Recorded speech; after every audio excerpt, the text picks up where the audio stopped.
Les amis, allez, OM Atalanta, je veux vos pronos dans la room. Juste un petit truc, oui, c'est vrai, on en a parlé, là, je vois un message, un commentaire, la non-présence d'un homme qui était un peu chat noir d'ailleurs, de Franck McCourt ce soir, qui s'en étonne encore, c'est mon titre, parce que honnêtement, est-ce que c'est vraiment une information? Est-ce qu'on doit à chaque fois se dire, ah, il n'est pas là? Oui, il n'était pas là quand les gros matchs, il n'était pas là au Classico.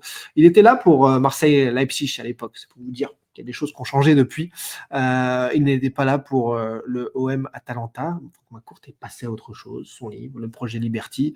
Et vous le verrez, on l'espère tous dans les prochaines semaines. Les affaires sont les affaires, mais il y a de plus en plus de certitudes. Alors, la Provence, certainement guidée aussi par des informations données par le service communication de l'OM, explique que quand même, Franck McCourt, ça m'a fait sourire, a discuté avec Pablo Longoria et Jean-Louis Gasset. J'aimerais bien savoir, quand même, être une petite souris pour être à ces réunions-là et savoir comment Jean-Louis Gasset, dont la langue principale n'est pas vraiment l'anglais, discute avec Franck McCourt et de quoi, puisque Franck McCourt ne doit pas avoir vraiment beaucoup de questions vu ses connaissances footballistiques et chacun ses expertises, chacun son domaine. Voilà, est-ce qu'il parle du 4-4-2, du 4-3-3, du 3-5-2? J'ai quelques doutes. En tout cas, voilà, on nous dit qu'ils ont discuté par téléphone avec le président et l'entraîneur, comme pour nous rappeler que Pablo Longoria est toujours à fond, est toujours présent, et œuvre, alors que tout le monde au sein du club et en dehors vous explique que c'est Tessier qui gère tout. Donc c'est vraiment des choses qui sont assez curieuses. Et l'article ne se pose pas la question. Mais on nous dit que le Bostonien, en revanche, prévu de venir dans la cité phocéenne dans les prochaines semaines, notamment rencontrer aussi le maire de Marseille, Benoît Payan. Alors ça, c'est très intéressant d'écrire ça, puisque déjà en début de saison, il était venu donc à OM Reims sans faire de déclaration publique, sauf à dire à Prime Video à l'époque, je parlerai dans les prochaines semaines. Bon, vous avez vu, encore une fois, comme depuis bizarrement 2021, à chaque fois qu'il a été annoncé pour venir donner un organigramme, à chaque fois qu'il a été annoncé pour venir prendre la parole, ça n'a pas été fait. Alors on espère que cette fois, il viendra pour dire au revoir, mais vous pouvez avoir le doute, puisque à chaque fois qu'il y a une communication pour dire un coach va rester 3-4 ans, le lendemain il est viré, à chaque fois qu'il y a une communication pour dire que le Bostonien va venir parler, ce n'est pas le cas. Voilà, et on va y venir justement du pourquoi, du comment, mais d'abord vos pronos, les passionnés, par rapport à OM Atalanta. Je veux savoir ce que vous avez en tête. Des nouvelles de Zidane à Munich, ouais, par devant, vas-y Zizou, apprends l'allemand et on te suit. Non, non, non, pas du tout. Non, non, aucune certitude là-dessus, parce qu'en plus, du jour au lendemain, c'est des choses qui peuvent un tout petit peu évoluer. Donc, j'en ai eu, mais je ne m'emballe pas sur ce type d'infos qui peuvent me revenir aux oreilles. Non, M8, il est en bout de course totale et il y a faut jamais dire jamais dans le foot et dans le reste, mais aucune chance qu'ils poursuivent derrière. Voilà, les amis. L'Atalanta, c'est du très costaud. Ça attaque toujours avec au moins 7 joueurs. Et ouais, Gasperini, Marseillais du Nord, très bonne analyse. Ça, c'est clair. Voilà, les passionnés. Le contrat de Longoria se termine cet été? Non, non, ce que vous avez pu voir, ce sont des notes de contrat du conseil de surveillance, mais ça, c'est habituel, c'est des contrats qui se renouvellent et c'est pas synonyme de fin de CDD ou de choses comme ça. C'est des choses qui n'ont rien à voir. De toute façon, Marseille 0, Atalanta 1, nous dit Kaiser. Rod Simao nous dit 1-0 pour l'OM. Mourinho à l'OM, je viens de voir ça. Non, pour l'instant, on n'est pas sur ce projet-là, mais on ne sait jamais. À l'avenir, Mourinho n'a pas fait tous les clubs encore. Il va en faire beaucoup. Allez, les passionnés, on avance après OM Atalanta. On va parler de la vente OM, de cette création d'entreprise, pour faire un point pour ceux qui n'ont pas suivi ça. Exactement. Donc, au sujet, puis après, en plus, il est 14h02, on est dans les arrêts de jeu. On va faire très court, on va faire rapide, efficace, quelques minutes. Pour ceux qui ont encore des doutes sur ce qui arrive ou qui bouffent petit à petit leur chapeau, en effet, il y a un donc vrai expert qui a toujours pris du recul sur tout ce qui se passait concernant, l'Olympique de Marseille au fil du temps. Il a un compte donc sous pseudonyme, mais moi je peux discuter, en vrai avec lui. Et bon, il m'avait d'ailleurs, parlé, 1 heure, 2 heures avant de poster, ça sur les réseaux de ce qu'il, venait de trouver. Donc, il y a 3 jours, il a, déniché que le 4 avril 2024, en France, il y avait eu la création de ce compte avec ces documents, donc de cette société qui s'appelle FRSA du président, Bander bin Abdulrahman Mogren, le 4 avril 2024 avec, donc une société avec un siège social, rue Saint-Georges à Paris pour ceux qui connaissent, peu importe. Voilà, donc ça c'est la création de, cette société FRSA. Cette société FRSA, le truc, c'est qu'elle fait, écho, après je vous raconterai ce que j'ai été, demandé et ce que j'ai eu comme info auprès des sources. Mais ce qui se passe, c'est que ces sociétés FRSA fait écho à notamment la création en 2019 d'une société qui s'appelle UKSA en Angleterre et qui a été, dont le PIF saoudien, donc le fonds souverain pour ceux qui n'ont pas suivi, a pris possession début septembre 2021, un mois avant l'officialisation du deal à Newcastle. Pour ceux qui ne sont pas au courant du deal à Newcastle, ça a pris, plus de 44 mois à se faire, voilà, pour l'image de l'OM avec des soubresauts politiques, géopolitiques, internes, locaux aussi à Newcastle avec le port, qui est en face de celui de Rotterdam, beaucoup d'intérêts économiques et puis, le bazar à l'époque, il y avait embargo contre le Qatar, donc le Qatar aussi, était vent debout contre le piratage donc ça avait fait un emballement médiatique là-dessus, contre le piratage de ces contenus et cetera et cetera. Ils reprochaient ça aux Saoudiens et donc on a, eu la création de cette société qui fait, le parallèle avec celle, créée pour, acheter, Newcastle et qu'est-ce qui se passe? C'est qu'en 2019 quand ils l'ont créée, en effet, déjà les négociations pour Newcastle avançaient très bien.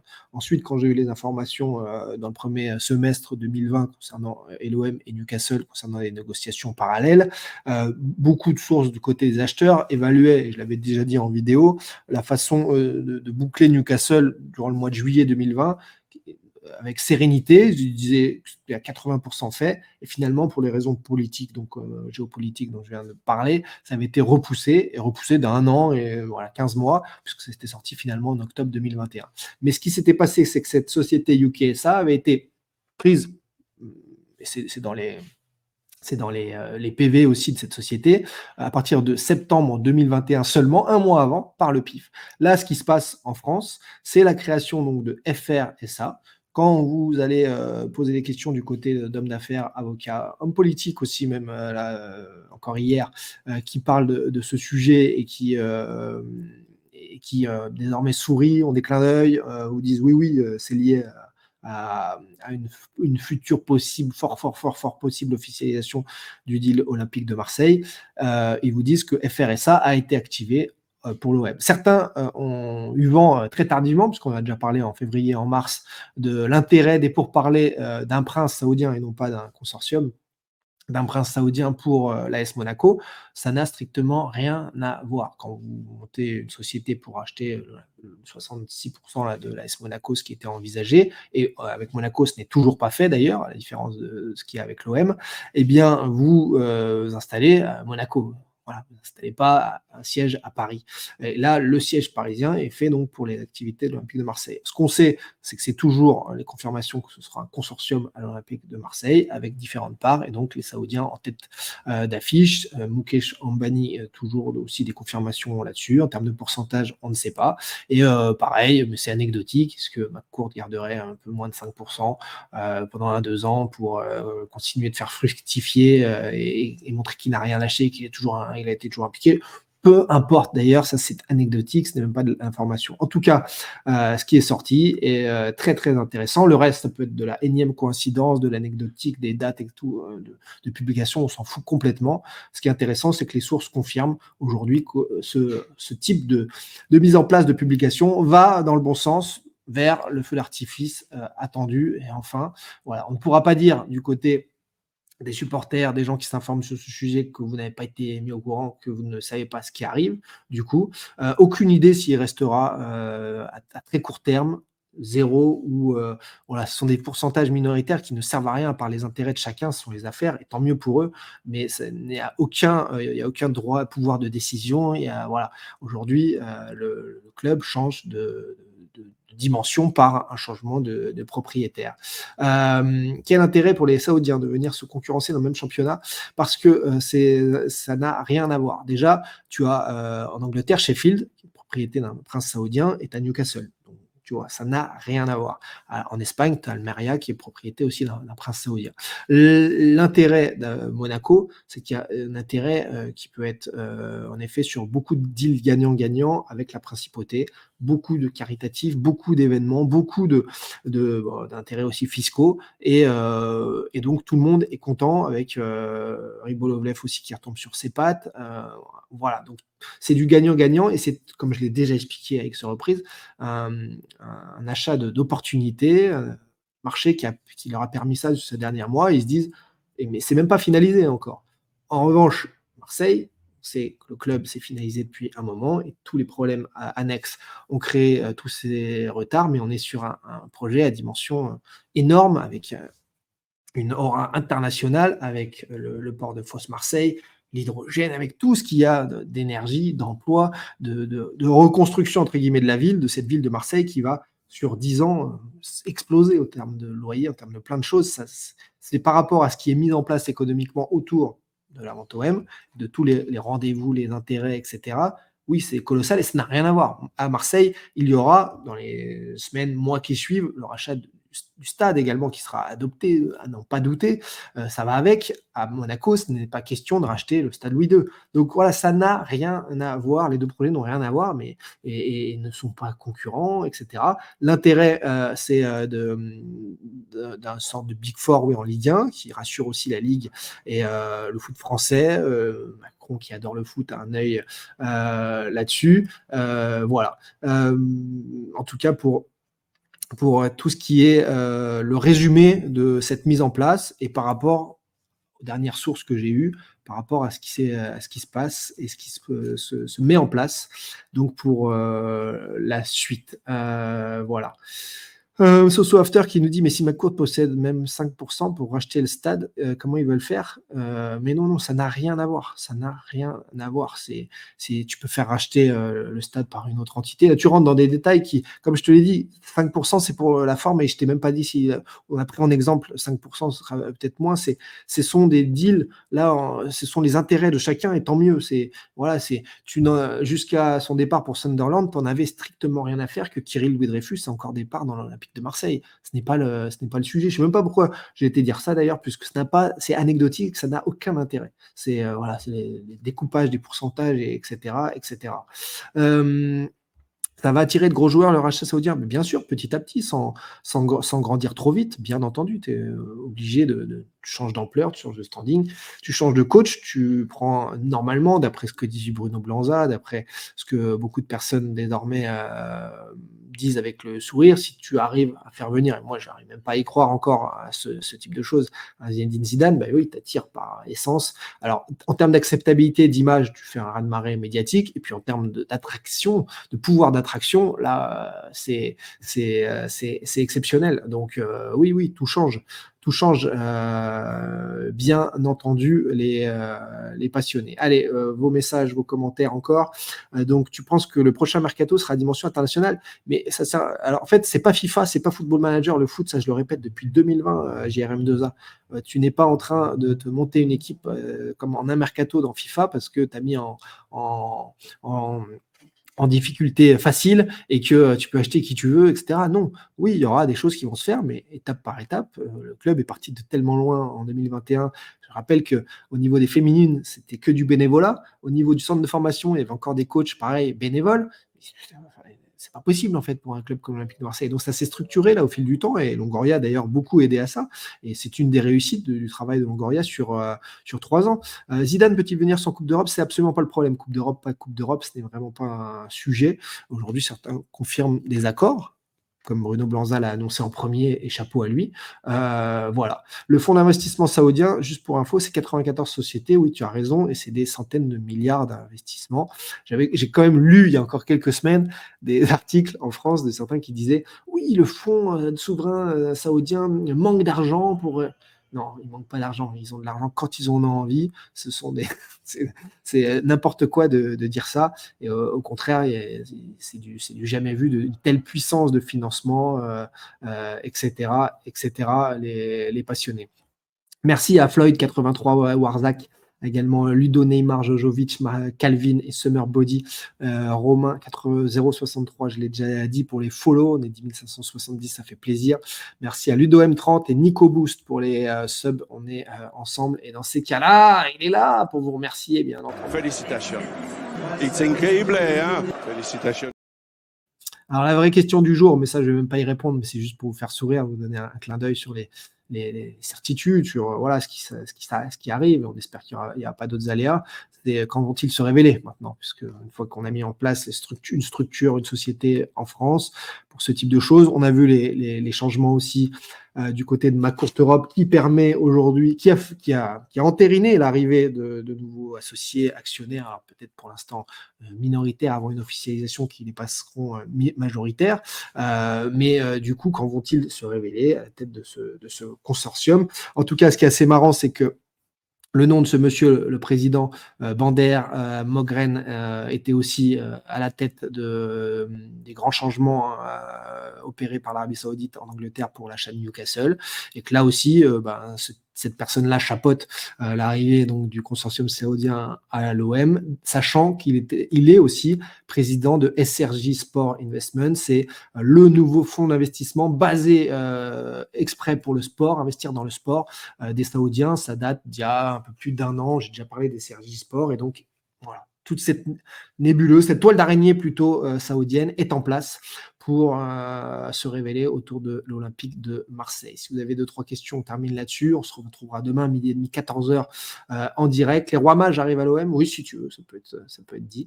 Le PIF manque d'argent pour Neom, ils ont réduit le projet. Ouais, mais c'est peut-être des décisions stratégiques pour redistribuer sur l'Octogone, là, le projet d'énergie pharaonique lui aussi. Mais non, si le PIF a besoin d'argent, il claque des doigts et t'inquiète pas pour eux, il ne faut pas vraiment s'en faire. Ce sont des titres aguicheurs pour pas grand-chose. Non, je n'ai pas d'info mercato et je ne suis pas du tout focus là-dessus, tellement je déteste les jeux du mercato qui sont trop souvent ridicules. Et du coup, j'ai absolument pas d'infos mercato à te donner sur la suite. Passons déjà à la fête du feu d'artifice, d'une officialisation, du travail bien fait. Alors, on n'est pas parfait, hein, il y a jamais de travail fait à 100%. On n'est pas parfait, je suis pas parfait, mais en tout cas sur le fil rouge, sur tout ce qui s'est passé, on est plutôt sur tout ce qui par rapport à tout ce qui arrive sur la réalité des faits, et puis sur de toute façon avec la confiance qu'il y a envers les sources, les différentes sources qui ont pu m'aiguiller en plus des documents à travers le temps. On voit que on tombe tout à fait sur ce qui a été dit, petit à petit. Voilà. Thibaut, pas envie de t'investir dans le club quand les Saoudiens seront officialisés? Non, c'est pas mon job, c'est pas mon rôle. On m'a pas demandé, il y a pas de. Non, non, c'est pas. Et puis comment tu fais pour t'investir? C'est toi qui demandes, eh oh, je veux m'investir dans le club, comment ça se passe? Je crois qu'il y a beaucoup de gens qui ont envie de s'investir dans un gros projet, de grands clubs de foot, etc. Ça se passe pas comme ça, non, non, non, non, chacun a sa place, voilà, tout simplement. On semble toucher au but, nous dit tu dors pas. Pourquoi aucun grand média national, type l'équipe, n'en parle? Je n'ai aucune idée pourquoi ils ne se renseignent pas sur le sujet alors que maintenant il y a des éléments probants. Puis il y a de plus en plus de gens qui en parlent. Ça y est, maintenant ça relâche un peu la pression, c'est une tranquillité par rapport à ce qui arrive après tous les aléas, les échecs, les reports. Donc je ne sais pas, parce que moi ma seule explication c'est parce que tout a déjà été dit. Donc pourquoi répéter ce qui a déjà été dit, dévoilé? C'est vrai que du coup, à part, il pourrait faire quoi? Il ne serait pas une exclue, ce serait juste dire ah bah oui, ce qui a été déjà dit arrive. Donc du coup, ils n'en parlent pas, ils suivront l'officialisation et la, ce qui sera dit par le club à ce moment-là. Penses-tu inviter Bruno Blanza? Bah, s'il a envie de parler de ce sujet, il est le bienvenu, mais lui qui est très souvent à la commanderie, c'est un peu délicat vis-à-vis de la communication de l'Olympique de Marseille, d'aller répéter ce type d'infos qu'il avait, mais je sais qu'il les confirme en privé sans problème. Il est sûr de ces infos, même si lui n'a pas enquêté pour le coup sur le dossier Antoem, en tout cas en public. Les Saoudiens t'en veulent pas d'avoir dévoilé un projet ultra secret? Non, non, ils étaient très sereins. Il y a eu des aléas politiques, mais non, non, au contraire, j'ai plutôt des félicitations. Et c'est pour ça que j'ai toujours des sources aussi là-bas. Sinon, non, non, on m'aurait dit aussi. Les seuls que ça a pu déranger, c'est parce que c'est toujours le club, les salariés notamment du club qui sont les derniers au courant. Donc il y a eu en effet des problèmes en 2021, et cetera. Mais c'est plutôt du côté du vendeur ou des choses comme ça. Et il y a eu un besoin de protéger le secret des affaires, mais ce que je peux comprendre tout à fait. J'aurais peut-être agi pareil j'aurais pas agi pareil si j'avais été dans leur position, mais j'ai un peu différemment plus de dialogue, et cetera. Mais voilà, aujourd'hui, oui, je le dis et je fais partie des médias, mais aujourd'hui, les médias ont moins de poids qu'avant vis-à-vis des méga structures, des méga entreprises qui possèdent aussi maintenant, qui ont leur propre empire de presse. On le voit avec Rodolphe Saadé, il possède une méga entreprise CMA-CGM. Il a à côté mis Why Not Media avec désormais donc la Provence. Il y a du Brut, il y avait du M6, il y a donc BFM RMC. Bon, bah voilà, c'est des empires médiatiques, donc le monde a vraiment changé, c'est compliqué. Voilà, c'est qui ton éditeur? Je le révélerai en temps et en heure, mais on a eu encore un rendez-vous la semaine dernière, il faut que j'avance là-dessus. Je vais d'ailleurs travailler là-dessus. Voilà. Non, je n'ai pas fini parce qu'il se passe encore cette semaine, encore la mise en place des FRSA. Il y a toujours plein de choses qui se passent. Il y a encore pas mal d'interviews à mener aussi vis-à-vis de la vente, puisqu'il y a aussi pas mal de langues qui se délient et de gens qui acceptent finalement maintenant que ça arrive d'en pouvoir en parler pour le livre, alors qu'avant ils étaient un peu plus frileux. Voilà, donc j'en suis à le livre, je sais pas, il y a des choses qui se rajoutent, donc à un moment donné j'étais à 60-70%, j'ai l'impression d'être encore à 70-75, tellement je rajoute des trucs qui se passent, donc et c'est important de faire ce suivi pour montrer à tous ceux qui n'ont rien vu venir malgré les explications, alors compliquées, où il fallait tenir, il fallait s'informer très régulièrement sur le sujet pour tout comprendre. Mais quand vous le lirez, j'ose espérer qu'avec la lecture de ce livre, vous pourrez vous dire: ah oui, mais oui, tout s'était bien mis en place, comme évoqué via les sources et via tout ce qui s'est fait. Ils garderont JPP à la base dans le projet 2020-21, c'était d'avoir beaucoup d'anciens du club, des légendes du club, l'âme du club qui reste. Donc pourquoi pas garder le grand Jean-Pierre Papin que j'apprécie par-dessus tout, lui et sa femme. Voilà, des vrais gentils, des vraies bonnes personnes. Donc voilà, je tenais à le dire, peu importe qu'il écoute ou pas. On s'est déjà croisés et il doit le savoir, le bien que je pense de lui. Voilà, merci les passionnés d'avoir été si nombreux. Merci Soli pour le soutien, Bidule, et tous les derniers passionnés. Pour le reste, toutes les guéguerres que certains inventent, que créent, ceux qui veulent tenir 3 followers de plus, sachez-le, moi je suis pas dans ces trucs-là. J'ai qu'un seul truc à dire à ça. Non, j'en ai rien à foutre.